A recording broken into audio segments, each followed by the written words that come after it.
BYU cornerback Dylan Flowers had a nice practice on this hot day of fall camp. He broke up a pass during the team scrimmage and was all smiles when he walked over to talk to me. But I didn't want to talk to the Southern California native about his practice or his chances of getting playing time for the Cougars. Why did you initially decide, hey, I want to go to Southern Utah? Well, I just wanted a challenge for myself. It was a good choice for me because I learned a lot from Southern Utah. Give us an idea of what you learned. Okay, I learned how to be patient. I learned how to develop. Last year, it was very hard for me because fall camp, my corner coach, he went to a new job. So it was like we had a corner coach who wasn't really a corner coach. And then there was a lot of, I just wasn't put in the very best spot at the time. Every day I would just go to practice. I would be like, God, get me through this day. Because I was scout last year, so I was just like, God, give me the strength to persevere, and he did. It was a good working environment. It was very peaceful. It was not much to do, so you get your work in. I'm more appreciative of where I am now because I came from Southern Utah. Southern Utah University has been the right place for so many people. You know what? Southern Utah is kind of its own little baby. It's a great spot. SUU, they are phenomenal in terms of their teaching. I mean, top notch in terms of their teaching and also facilitating and cultivating in you that superior skill that you need of critical thinking.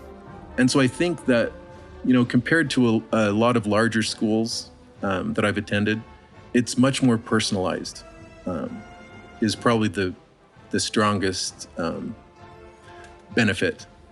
And so what separates it from any other university, I think, is kind of, individual according to that person. But it was key for me just because it forced me to search on what is it that I really want in life. And I think sometimes those questions are hard to get when you're in a place or an environment where there's a lot of noise and lights and attention. And so that's why it was a blessing for me.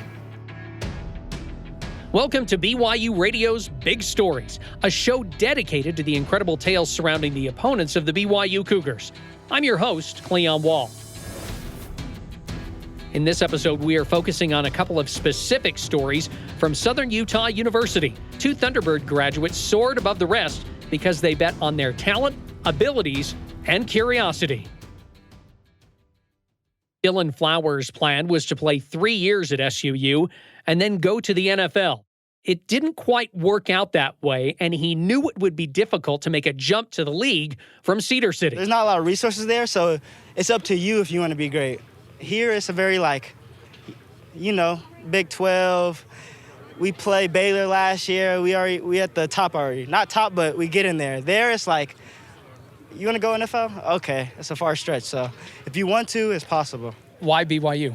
Fresh air, I believe, because, Cedar was good, but I feel like I needed change. I feel like I needed a more challenge, more competition, more to get the best out of me. Our first story deals with a T-Bird who made the exact opposite decision of Dylan. He needed a change and a challenge, and he left the big time of BYU to go to SUU. And he works a short drive from the BYU football practice facility in a regular old office building, managing people's retirement and wealth accounts. Hi, is Brad Sorensen here? Brad Sorensen looks and talks like a typical financial consultant, helping people understand what is happening with the money they entrust to him.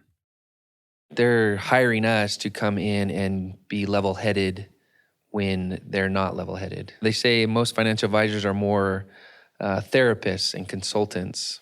And if you had met Brad for the first time in his Provo office, you wouldn't guess he used to play quarterback in the National Football League. I don't love to talk about myself or my that part of my life. I don't love to just bring it up. If it comes up, then I'm happy to tell stories or my experiences. Of course, the NFL was never his goal. He just wanted to play and compete.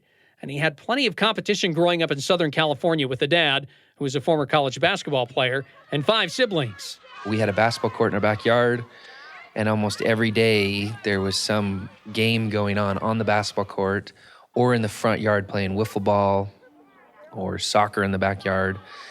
And my dad would just play, and he wouldn't necessarily take it easy on us. Brad played lots of sports, but the family rule was no tackle football before high school. 3 of his older brothers paved the way, playing at Colton High School. And Brad thought he would be just like them and become a tight end or a wide receiver. And on the day of tryouts, my mom, who had dropped me off, she said, if you don't go try out for quarterback today, you're going to be grounded. Because I was able to throw the ball well just playing catch with my brothers. And she said, I always wanted one of my kids to try quarterback. But all my brothers were too scared. They didn't want the pressure and they didn't want to deal with all that. Anyways, I have my mom to thank for that. Brad was the starting quarterback for the freshman team by his second game. By the start of his junior year, he was QB number 1 for the varsity team.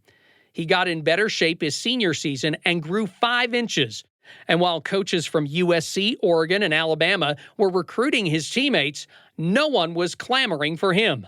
Because I was kind of a role player. I wasn't a standout player. We had plenty of standout players on the team. So I was throwing the ball 8 to 10 times a game. And with those opportunities, I feel like I had good numbers and I did well, threw a lot of touchdowns. But again, it wasn't enough for the college coaches to say, we want to, take a risk on this kid when there's such a small sample size to give him a scholarship. One coach believed in him, Jason Brown. Brown eventually shot to stardom because of the Netflix series Last Chance U, but in 2006, he was the brand new offensive coordinator at San Bernardino Community College. In his words, he's like, I don't understand why you're not at a bigger school. He's like, it doesn't make sense.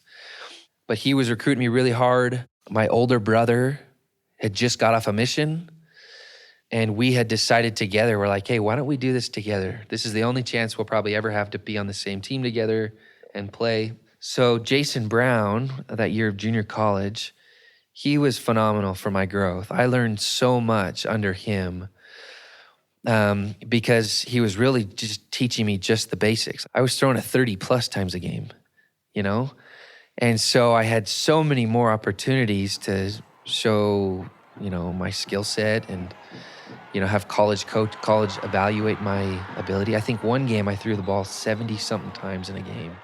Coaches were paying attention. He received scholarship offers to play at UConn and Utah State, but it came with one condition. You can't go on a mission for the Church of Jesus Christ of Latter-day Saints. I do remember wrestling with that decision and thinking, this is my dream that I've always wanted. And here I've got 2 good programs, Division I football, that want to offer me a scholarship to go play.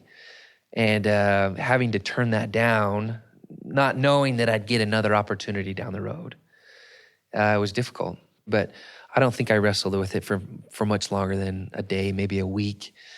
That was always the decision, and that was always the goal of, putting whatever I had at the time going on, putting that on hold to go serve the Lord for 2 years. Brad spent 2 years teaching the people of Spain. It was not easy. Few people wanted to be baptized.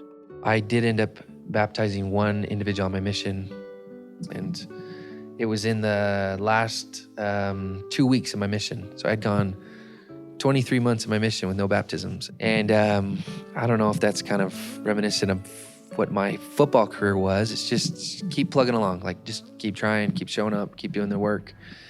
And eventually it paid off. Brad's mission experiences would benefit him on the football field, but only after a new challenge at BYU.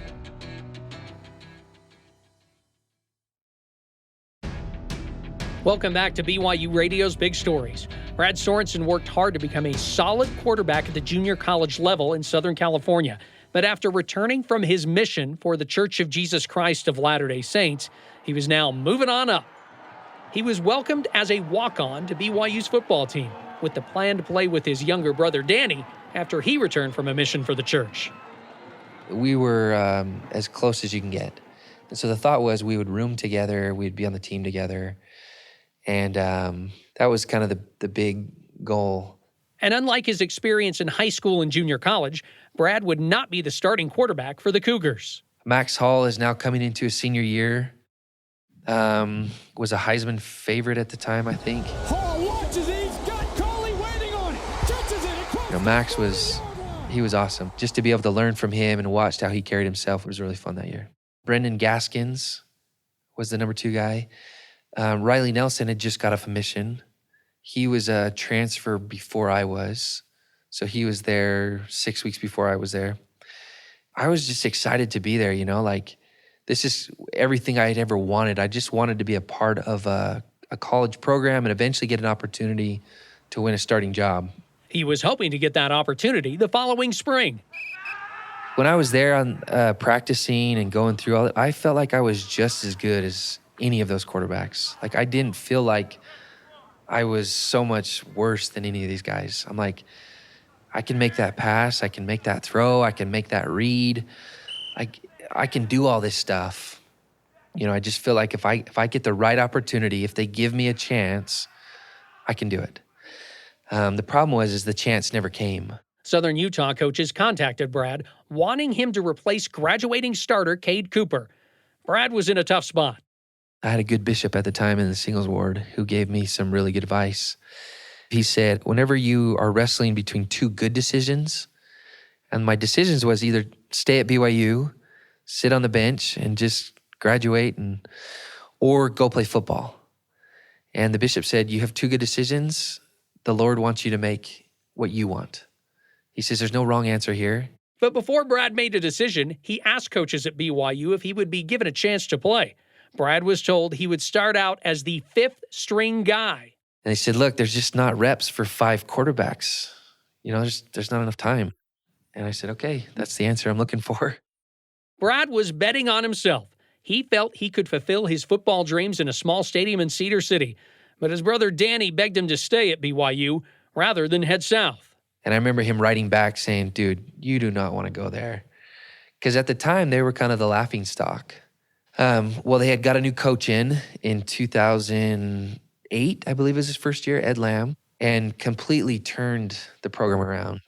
I went down and visited SU a few times, and I felt something kind of special, And I think it was the culture that Coach Lamb had created. We realized that he was a hidden gem.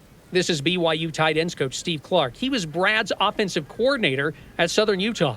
You could tell he had what we needed. Really good arm, accurate, strong, but he could harness it very well and learn the offense. Kept it simple, made the easy throws. He was great. Fesi Sitake was one of Brad's new T-Bird teammates. I was like, this guy, I don't know how we got him, but I'm glad we did. The current Cougars wide receivers coach was one of Brad's main Thunderbird targets in 2010. We had a little window to pick up the playbook, pick up chemistry. Obviously not just myself, everyone with him as the quarterback. He fit in so great, picked up the playbook. We were running almost like in many identical ways BYU's offense. Did you ever go to him and just say, hey, I'm your number one receiver, you should throw the ball to me?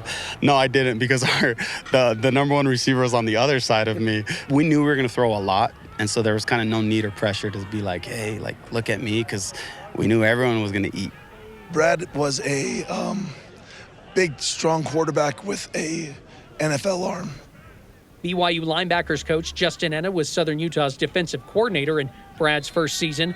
His defense had a hard time defending Brad in practice. He could throw 65 yards. And so with Brad's vision and then understanding how strong his arm was, he taught us as defenders to make sure that we keep on carrying deeper because he's got an NFL arm.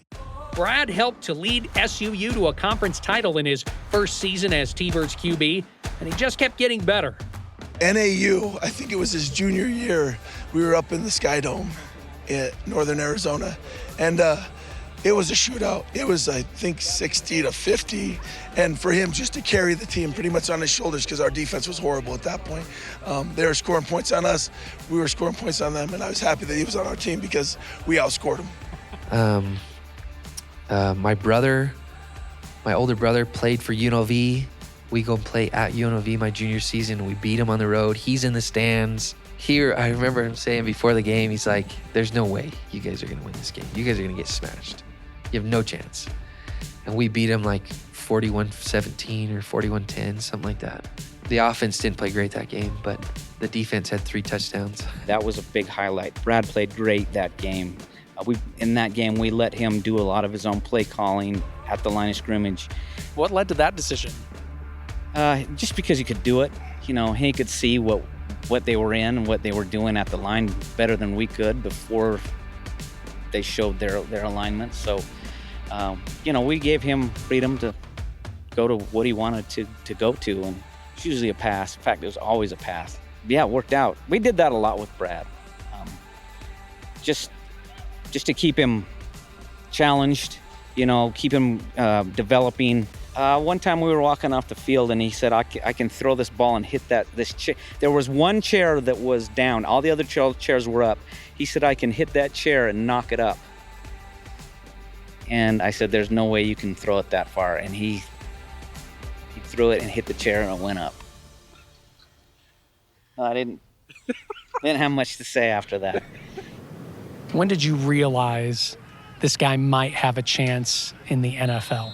Day one of fall camp, the way he just picked up the offense, the way he commanded everyone's respect without even being there long, and then just watching him throw. Brad wasn't so sure.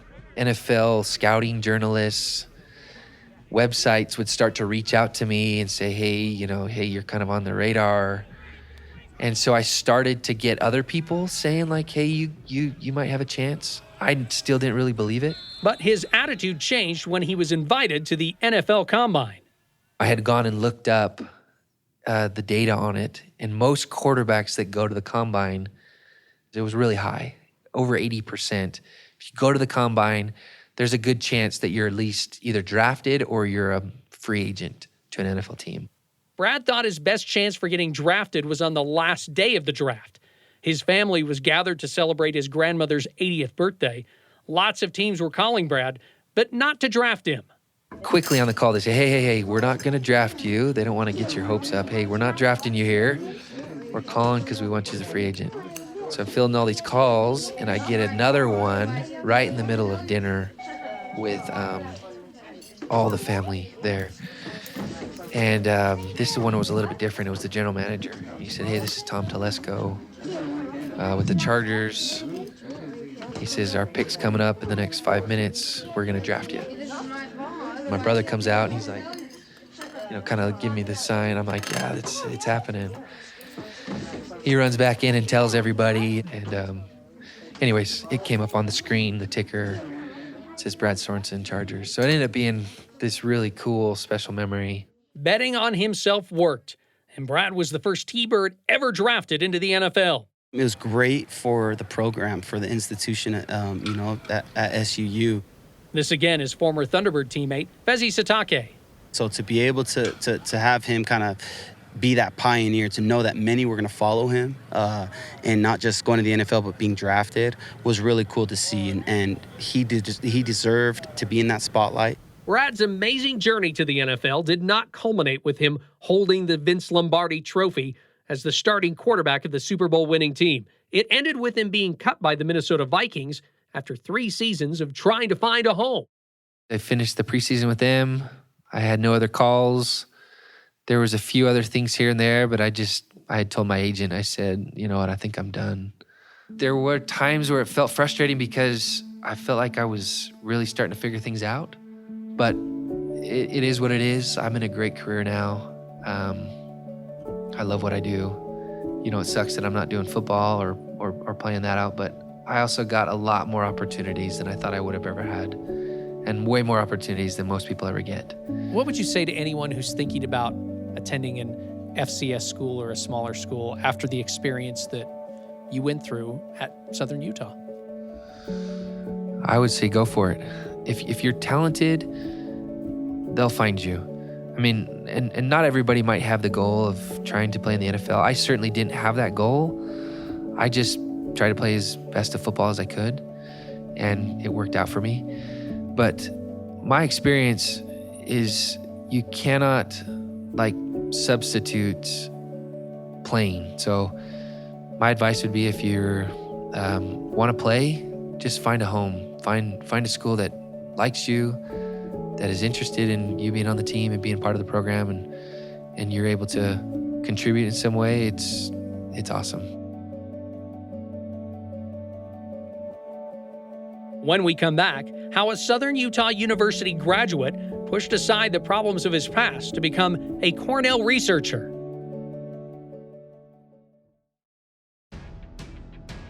Welcome back to BYU Radio's Big Stories.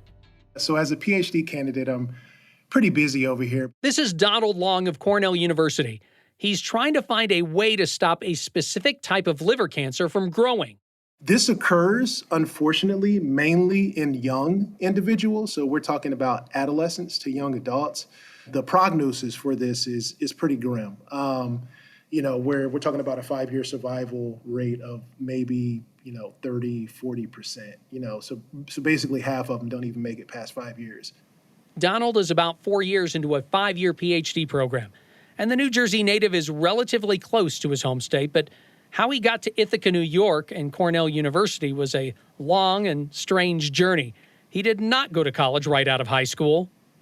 Somewhere in there, probably middle school, I think I kind of lost interest in education somewhat. I was still a curious kid nonetheless, but in terms of the educational system, I just wasn't too interested. So, as a senior in high school, Donald decided he would join the Air Force, much to the consternation of his father. He signed the papers and he said, "Don't come crying back to me." I remember those words.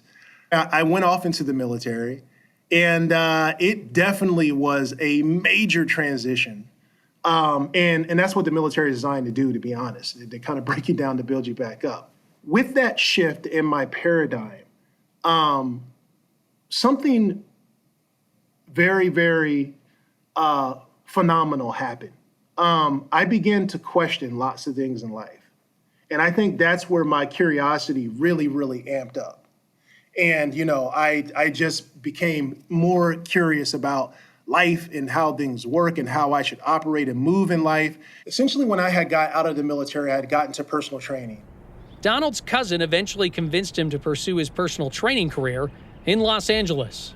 I went there, and to be honest, it was a culture shock upon a culture shock. The reason why I say that is because California in and of itself, and then also where my cousin was residing. I had no idea when I landed there the type of neighborhood he was living in, and it wasn't a good one. It's a very reactive type of atmosphere. The individuals there, they're in very dire situations. They're trying to survive.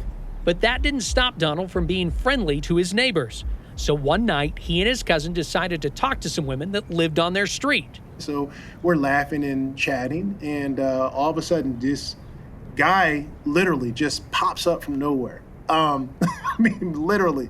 I just kind of see him out my peripheral, and you can just tell from his disposition, he was in a very bad mood, and he just starts coming in and talking all types of just craziness, and then he directs his attention to me, and basically he's talking in a manner like he wants to harm me, so I'm just trying to stay relaxed, and everyone's like, "Hey, everything's okay." So I remember he had mentioned something, and I just, what I said, "Wow, that's deep," like kind of like that, like just trying to invite a conversation, like, "Man, what you're talking about sounds serious." And he just kind of looked at me, he said, "What did you say?" And I just said that was deep. And he's like, "What?"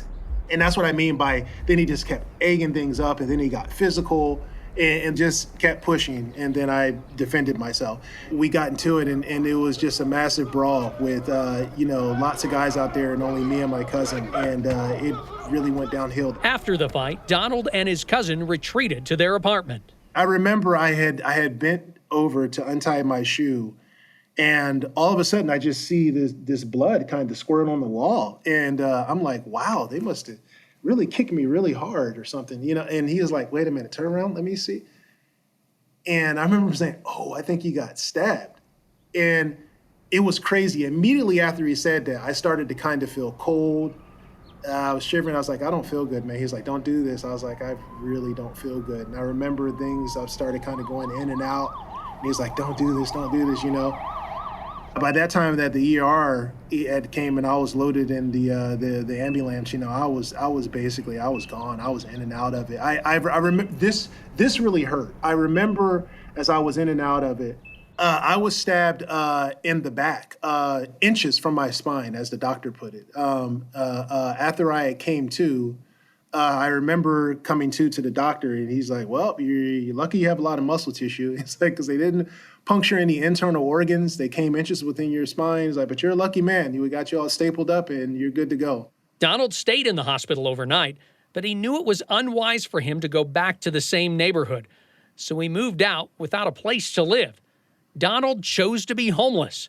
The Veterans Administration put him in a hotel for a while, but then referred him to local homeless shelters. They were just bad, and I remember having to decide within myself, like, am I going to stay here? Or am I just going to sleep on the street? I was literally on the street, on the sidewalk, looking up at the sky and just asking myself, how in the world did I get here? I'm just like, wow, that was the lowest point in my life. Donald's mother wanted him to move back to New Jersey. He didn't think that was a wise idea. And I felt like I needed to do this on my own in order to grow. And in hindsight, I know I made the right decision. I really felt like this really instilled in me a motivation that couldn't be quenched. Even though he was homeless, Donald didn't rest.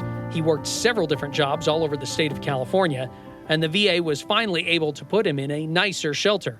Then a friend completely changed Donald's life by inviting him to move to Cedar City, Utah with her. Talk about a different kind of culture shock from Los Angeles.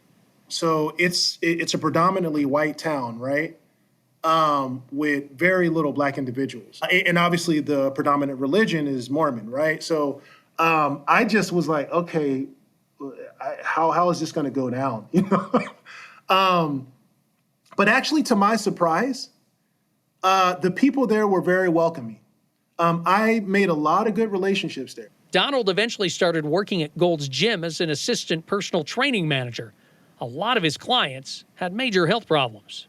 Those are the things that I tended to focus on, even more so than the health and fitness aspect. That just really perplexed me, and I really wanted to help those individuals with those deeper, what I consider deeper problems. And my hands were tied, obviously, because I was only a personal trainer. When I was in Cedar City and I began to ask that question, I had an epiphany. I'm like, oh, you have the GI Bill from the military. Oh, and Southern Utah University is right up the street. Maybe you should go back to school. So he did. Donald enrolled in college with the hope of becoming a physician. He was really stood out as an exceptional student in that he seemed to be really interested in understanding the concepts at a really deep level. This is SUU's Bruce Howard. Okay, I'm a professor of chemistry, and I teach biochemistry as my focus. Donald was one of his students. He would ask questions whenever they arose.